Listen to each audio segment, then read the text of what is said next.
Mesdames et messieurs, bon après-midi et bienvenue sur CamNews 24 et ITFM 103 depuis Garoua. André Onana au cœur des rumeurs de départ en Angleterre. L'international camerounais tente de convaincre ses dirigeants du club Manchester City de le garder. Plusieurs médias annoncent son départ à cause des accusations de son manager. Voilà, c'est tout pour le titre. Renaissance économique de la ville de Maroua. Dans un contexte de violence et d'insécurité causée par les attaques de Boko Haram, Maroua, une ville riche, se bat pour sa survie économique malgré les défis accablants. Les habitants font preuve d'une résilience exemplaire, s'unissant pour revitaliser leur économie locale. Ce reportage de Boubakari Adama met en lumière les efforts collectifs de cette communauté. Suivant. Maroua, une ville vibrante d'histoire et de culture, se retrouve aujourd'hui confrontée à une crise économique dévastatrice. Les activités commerciales s'effrontent et les habitants expriment leur désespoir face à l'impact des attaques incessantes de la secte Boko Haram. Dans les rues autrefois animées de la ville de Maroua, le silence règne. Les commerçants jadis pleins d'espoir se retrouvent désormais dans une spirale descendante. Les consommateurs étrangers, autrefois présents en grand nombre, sont devenus rares, repoussés par la peur et l'insécurité. Acheter la viande parce que les chèvres sont chers. L'argent aussi, il n'y a pas. C'est pourquoi je suis venu seulement peser même 2 kilos pour aller manger avec mes enfants. Les habitants ne se plaignent pas seulement des pertes financières, ils ressentent également l'angoisse quotidienne liée à leur sécurité. Par le passé, des attaques récurrentes ont transformé cette ville dynamique en une zone d'ombre. Les mototaxis, autrefois un moyen rapide et populaire de transport, sont également touchés. Les habitants rapportent une baisse significative de la demande. Beaucoup d'entre eux dépendent de ce métier pour subvenir aux besoins de leur famille.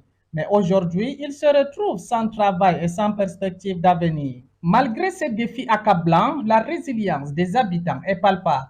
Des initiatives locales voient le jour pour soutenir les commerçants et relancer l'économie. Maroua n'est pas seulement une ville en crise, c'est un lieu où l'espoir persiste malgré l'adversité. Avec le soutien mutuel et la détermination des habitants, il y a encore une lueur d'espoir pour reconstruire cette belle ville et lui redonner vie.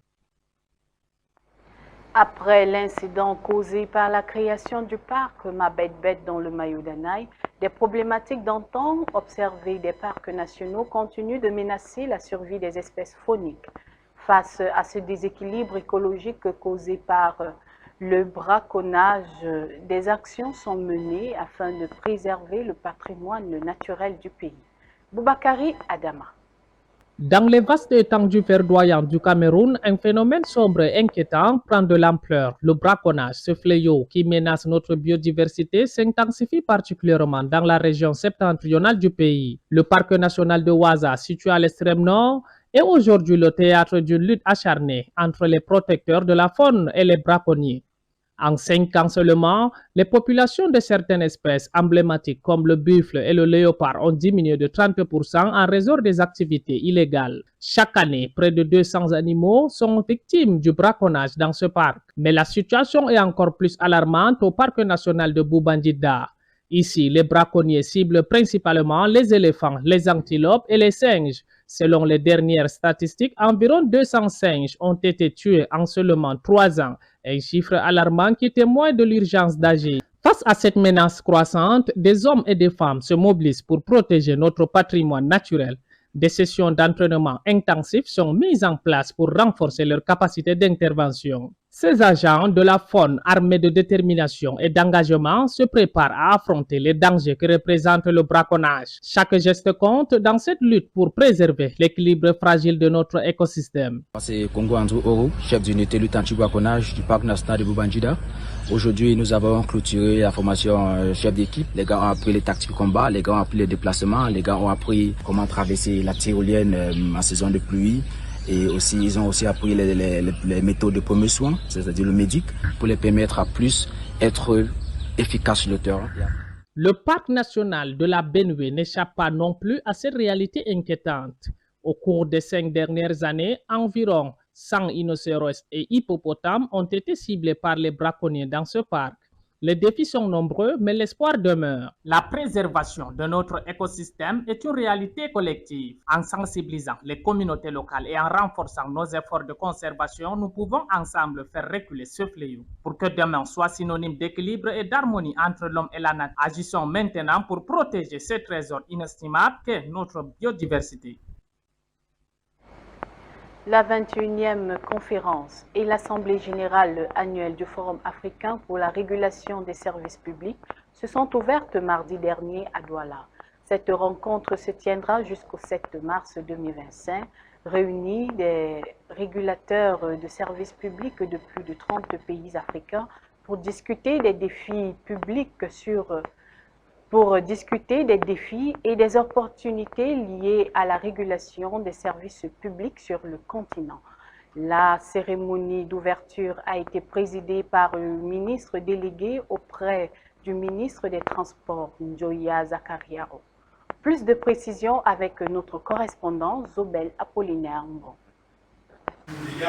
La 21e conférence et l'Assemblée générale annuelle du Forum africain des régulateurs des services publics se déroule dans un contexte où les pays africains connaissent une transformation numérique rapide.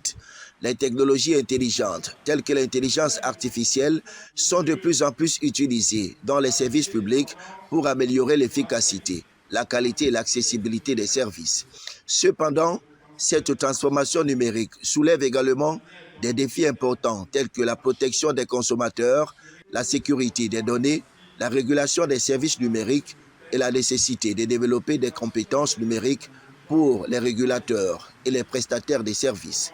C'est dans ce contexte que la rencontre de Douala rassemble les régulateurs des services publics africains pour discuter des meilleures pratiques, partager les expériences et élaborer des stratégies pour relever les défis liés à la transformation numérique des services publics. L'objectif étant de promouvoir la coopération et l'harmonisation des politiques de réglementation entre les pays africains afin de favoriser l'intégration régionale et la coopération dans le domaine des services publics. L'événement organisé sous l'égide de l'autorité portuaire nationale du Cameroun se concentre sur l'utilisation des technologies intelligentes dans les services publics. Les participants vont examiner comment les régulateurs peuvent favoriser l'innovation tout en protégeant les consommateurs. Le président de la FECAFOOT a effectué lundi une visite au chantier de construction de l'immeuble siège de la Fédération camerounaise de football à Ouarda. Samuel Eto'o a pu toucher du doigt l'évolution des travaux de ce vaste chantier. Le compte rendu de Alindida et Michel Ateba. Énième visite sur le chantier de construction de l'actuel immeuble du siège de la Fédération camerounaise de football situé au quartier Ouarda à Yaoundé. Samuel Eto'o fils visite tous les coins et recoins de cette grosse œuvre en construction depuis 13 ans. De l'extérieur, le président de la fédération peut apprécier le travail effectué par les techniciens.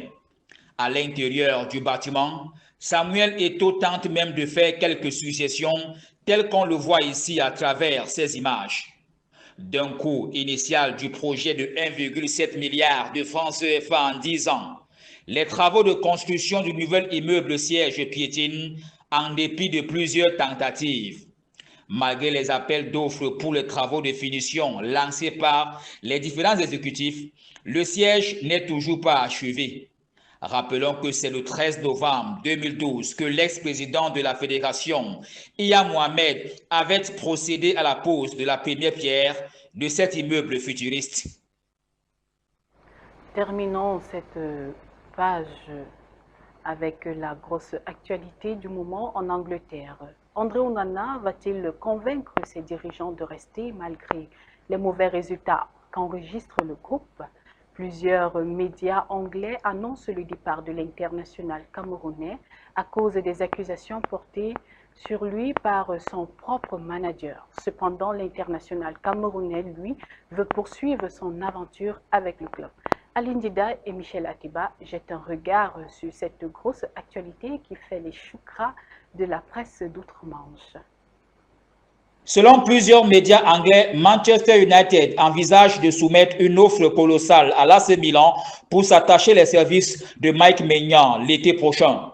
Football Francast révèle que les Red Devils sont prêts à recruter l'international français pour concurrencer André Onana. Interrogé sur la situation du portier camerounais, Samuel Luc Hurst, rédacteur en chef de Manchester United, fait le point. Dans un article publié sur Manchester Evening News, le journaliste révèle que le gardien camerounais souhaite continuer avec Manchester United la saison prochaine, malgré le fait que Ruben Amorim envisage un autre gardien plus en forme.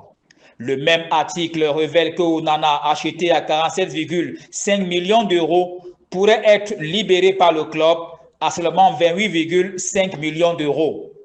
Ruben Amorim rend coupable le Camerounais de 3 erreurs ayant conduit à la défaite du club contre Nottingham Forest, Wolverhampton, Brighton et Ipswich, malgré la victoire 3-2. Des accusations qui cachent le mal-être global de cette équipe au plus fond malgré l'arrivée de Ruben Amorim. 14e au classement général après 27 journées. L'équipe enregistre 9 victoires, 6 matchs nuls et 12 défaites. Jusqu'ici, le manager portugais peine à redresser la barre.